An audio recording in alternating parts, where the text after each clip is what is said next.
Hello, ladies and gentlemen, and welcome back to Draven Who Games 8-Bit of Fun, where today we have a lot of news stories from the Switch to your phones to everything. Really, there is a lot for everyone this week. In fact, so much stuff that I had to cut out some stuff because I wouldn't be able to write the script in time. Basically, I tried to focus on some of the bigger things. There were a lot, so I wanted to keep it within a reasonable time slot, so we were going over some main ones that I thought, again, we primarily focus on Nintendo, but we have a lot of stuff for other consoles as well. So join us today in 8-Bit of Fun, and let's go ahead and roll the intro.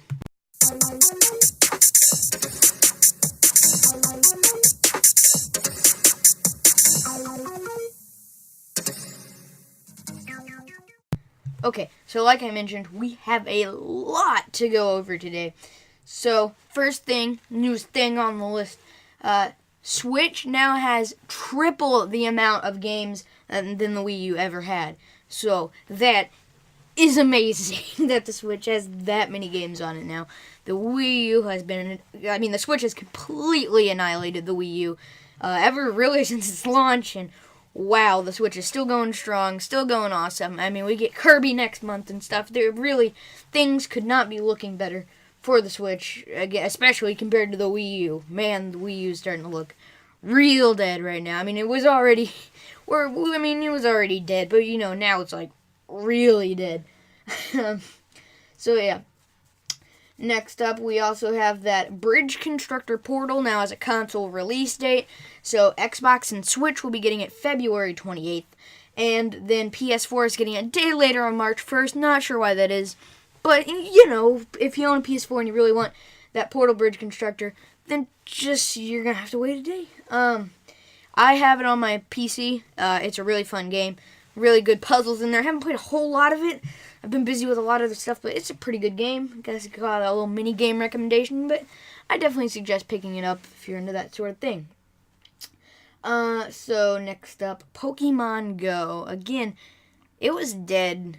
It's still dead, really. I mean, nobody really plays it a whole lot anymore, but there still are a few people. And Pokemon Go has released that more Gen 3 Pokemon will be coming out this week.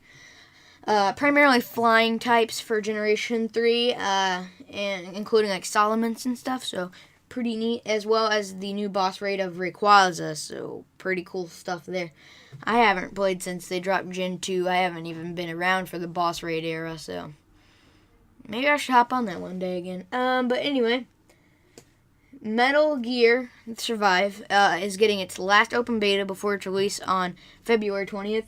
We're getting one from February 16th to 18th. Sorry, I can't speak. And it'll be released for both the PC and the consoles. So go ahead, check that out when it comes out on the 16th. Pretty cool stuff. So yeah. I'm pretty excited for that one. Looks pretty neat. A little bit weird, but cool nonetheless. Next up, Mario Kart Tour. We have a little bit more information on this. If you remember last week, we were discussing how payment would end up working into this whole thing. And it's been confirmed that it'll be free to start, which is kind of how Mario Run worked, and that you'd get to play the first 2 levels, and then you'd have to pay to play the rest of it. So yeah, it's looking like that's what it's going to be. You'll be able to start it for free, and then if you want more, you're going to have to pay for the full game. So I think that's reasonable. That way you can try it out, see if you really like it. And if you do, you can buy it. If not, then oh well. I know for me, a lot of apps just end up, I play them for like a week, and then I delete them, and then I go to the next thing. My storage on my phone is just bad. That's probably why, but, whatever. So yeah, I don't know. That might take some people out of it, but I think it's still pretty cool that that's eventually coming. My Nintendo. Woof, my Nintendo. Finally, they are bringing some purpose for it for the Nintendo Switch. As you know, they used to give out free games for the Wii U and the 3DS and backdrops for your computers and all sorts of stuff and discounts and all that goodies. But now you're finally going to be able to use it on your Switch. So starting in March, you'll be able to use your My Nintendo Gold points as discounts in the store. That's pretty cool. So, I have like over 300 gold points, so that'll give me like $3 off a game, which is pretty awesome. Just seems like some pretty exciting stuff there. Finally giving it a purpose on the Switch. And if you do have some Switch cartridges that aren't registered yet, sadly, I think all of mine are. But when I pick up Kirby and stuff, I'll have some stuff there. But basically, what will happen is right now, if let's say I put in Legend of Zelda, I would get 16 gold points, which is equivalent to about 16 cents. So yeah, that's what would happen if you scan Zelda. And remember, this only works for cartridges as well. After, I cannot speak today. When March starts, you'll be able to scan like Zelda, for instance, if you haven't already, and you would get 60 points, which is equivalent to 60 cents. So I'd say hold your horses until March to get those sweet, sweet gold points, because you'll get a whole lot more. Pretty cool. So yeah, hold on to those gold points, hold on to those cartridges, and get ready for some nice Switch discounts. Next up, we have some rumors to address. It's the rumor room. It's the room of rumors. But this one seems pretty believable. It comes from LinkedIn, which is, I don't really know what the website's all about, but it's basically a resume of one of the guys working at Bandai Namco. And a bunch of stuff has gotten out on his projects that he's working on, that he has listed, which include Ridge Racer 8 as a Nintendo Switch exclusive. I'm not familiar with the series. I'm pretty sure it's just like a racing game, but seems really cool. If this is true, that's going to be awesome. An exclusive racing game to the Switch. Excuse me. Anyway, an exclusive racer to the Switch that's a big name instead of just Mario Kart. Pretty cool. We don't really have many realistic racers. The only one I think we have is Gear Club Unlimited, which is really fun, I think, but still, it's just a phone port, so this will be interesting. It'll be really cool if this does happen. Also, another exciting thing is that it has listed that there will be an original IP, which will be a first-person shooter / adventure game. This is believed to be Metroid Prime 4. Just joking, actually it says new IP, so maybe not, maybe. It's kind of complicated right now. We're not really sure what it is, but it's just listed as first-person shooter / adventure, so you never know now, do you? But that's pretty cool. Pretty cool stuff there. Also, this is completely unrelated to the Switch. Serge II has been announced. Never played the game, don't know anything about it. I just know it's supposedly going to come out in 2019. It'll be getting a sequel. Not sure how good Serge 1 was, but I think it's like sort of supposed to be like Dark Souls. Don't kill me in the comment section if I'm wrong. But I think it's like supposed to be like future Dark Souls or something. It takes place at like a killer theme park in space or something. Don't quote me on that. Yeah, don't quote me on that. But I've saved the best for last. The most important news story of the whole shebang-a-lang-a-lang for the news section anyway. The mushroom on Toad's head has officially been confirmed by the Super Mario Odyssey director person. Toad's little mushroom thing on his head is his head. It is not a hat. So, finally, the war can end. Team Head has won over Team Hat. And, I mean, it's just, the proof is in the pudding now, so, no more shall we have that argument. Although some will argue that he doesn't have the right to say it, but it's Nintendo, so I think he does. It's just groundbreaking stuff here. I'm glad this can really pave the way for some future Toad spin-off games. And we'll learn all about Toad's backstory and how his mushroom became a head and stuff. It's going to be crazy. Not really. At all. Just nice peace of mind. He also addressed the Mario nipples controversy, if you know what I'm saying. So that's interesting. He said he didn't think it would get that big of a reaction, but it did get a big reaction. Got a big reaction, guys. So next up to a new part of the 8-bit fun that I like to call devlog. So on devlog, we'll talk a little bit about the games at Banana 7 Studios, also known as a group of 5 friends at school. Half the people listening to this are already part of it. But this is our development crew for a new game that we're working on called Looter's World. Pretty cool looking game. I don't know yet. We don't really have much done for it. But what we do have done is pretty exciting. So basically what Looter's World is going to be as of right now is a platformer collectathon slash shoot 'em slash I cannot speak. Like run and gun sort of thing, but primarily platformer collectathon. So you'll be able to collect all sorts of game cartridges are the goal. And your guy isn't a good guy. He's not a bad guy. He just wants to get the rarest game for his favorite system in each of the now colliding dimensions. He's not there to save the dimensions. He's just there to get his games. Now, what's cool is that the boss battles will, my goal for it is that they will play it like a fighting game, like Mortal Kombat. So, I just want it to stand out. The pixel art style is pretty cool. We have some sprites finished for both the main character, Looter, at least that's his name for right now, and the enemy, which is unnamed right now. Basically, Looter himself is a red cloaked dude. I'll probably have some pictures up on screen, as I normally do. And the enemy's like I cannot speak for the life of me. A blue cloaked dude. So look forward to those. You can actually check those out at the page I'll mention here in a little bit. So if you want to give it a look at those goodies. We've also developed a possible texture for the ground. Again, all this stuff is just early development sprites and stuff. So they don't look amazing, and especially on, I'll just go ahead and get it. To find more information about it, GameJolt.com/looterworld is where you can find it. Or you can the easiest thing to do really is just go to GameJolt.com and look up Looter, and then under devlogs will be Looter's World. So, pretty cool.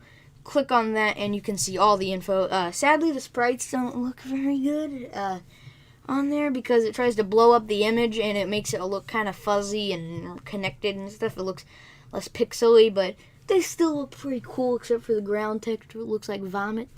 But yeah. The most important thing, though, besides the sprite art, and of course, is the music. And woof, we got 3 banging tracks for the game so far. We have Stereoscopic Dream, which is the first song that we made for it. That was created by myself. And then we have Beep Boss, which is a possible boss battle thing.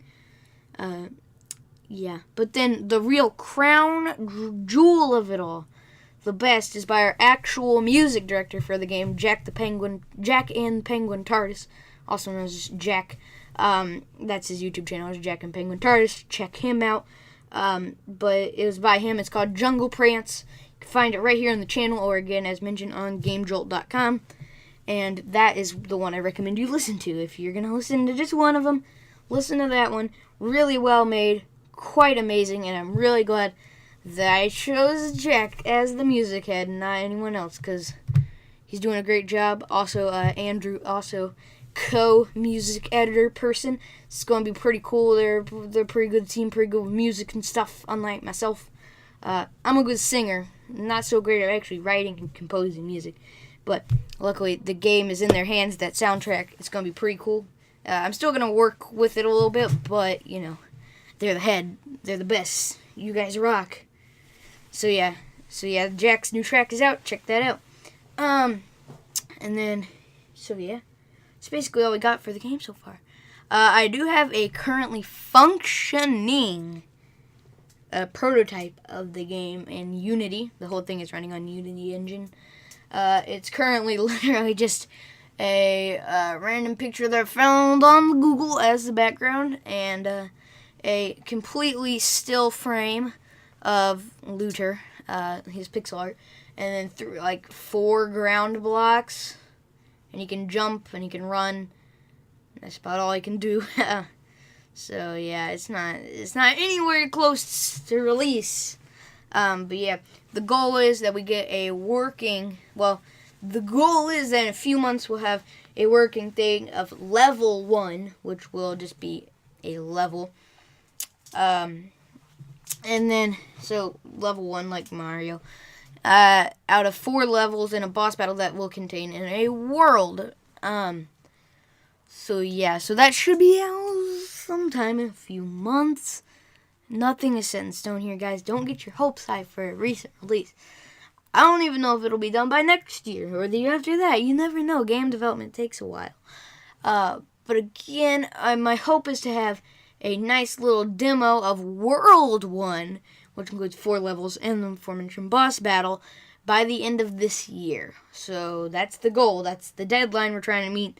And hopefully we can do it. If not, don't be too mad at me. But again, level 1 I really want out sometime this year. And then World 1 is something I really want out this year as well. But that'll probably be more towards the end. And again, this is just going to be out there just to kind of show you guys, like, you know, what to expect, and then fix any bugs and see what you guys want from the game. So yeah, that's basically the plan for right now. And again, I'll go over the members of Banana 7 Studios, which contains 5 people. Myself, who will be writing most of the script, story of the game, as well as handling sprite art and item art and all that good junk, as well as the actual ground textures. And then, of course, main coder person doing all the coding. Then we have Jared, who is the co-coder. He'll be helping me with all the nice code that makes the game function properly. And then we have... Oh, whoops, my script just fell there. Well, not a script, but just a little thing. Then we have Andrew as the co-music editor person. Jack as the head of music. And also he's going to be working on some of the background art for the game as well. And then Braden, who is the primary guy for the background art. So, yeah, it'll be pretty cool. We got a really good team working together. We all get along pretty good, I like to think, anyway. And, yeah, should be really cool. I know this episode's way longer than they normally are, but again, a lot of news and a lot of stuff. But last thing, we're done with devlog. We're into game recommendation of the week. So my game recommendation of the week is something you've probably heard of. It's called Rocket League, and that's about all I need to be said. That's about all that needs to be said. I bought it on the Nintendo Switch. It's currently on sale right now. Pretty cool. Yeah, I don't think I really need to say that much about it.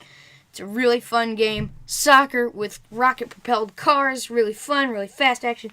On the Switch, the portable mode doesn't look too hot because they downplayed the graphics for the actual functionality of the game. So, yeah, I don't know if the sacrifice was worth it or not. But it still runs amazingly. And it looks pretty good, too. Nothing to say that you shouldn't buy the game or anything. It's really good. $20 is a really good deal. It's on sale right now. I'm not really sure what it was because I bought it a day before it went on sale. So, a little bitter about that. But yeah, pretty cool. So yeah, so the Nintendo Switch edition is what I have. Again, as previous. Sorry, I got kind of... It's like a little sidetrack here. Sorry. Got a little confused there for a minute. But yeah, and then in docked, it looks pretty nice. I mean, that one, it looks really good. And it runs really good. So I prefer playing this one docked instead of portable, so that's my thing on that. And with that, we're going to go ahead and end the episode. So thank you all for watching this episode of 8-Bit of Fun on Draven Who Games. Remember to like, subscribe, and share with all your friends to support this awesome channel. And remember to check out the GameJolt.com page to find out more about Looter's World, and to check out our Facebook page for all the new updates about videos coming out and videos that aren't coming out. You know, all that good junk. So thank you all for watching. Stay tuned, and goodbye.